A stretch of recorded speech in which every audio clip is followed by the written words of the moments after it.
Kita beli sarapan dulu di kantin yang ada di wilayah Ponpes Nuris.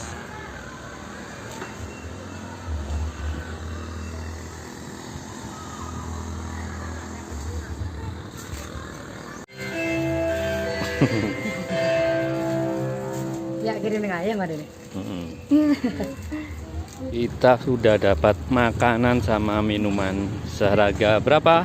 28.000. 28.000. 2 porsi. Kita mau makan di gazebus itu.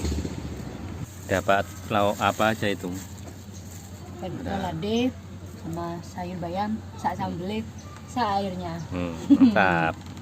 Ini satunya dapat rempelwati, terus jamur sama oseng-oseng bayam. Selamat menikmati.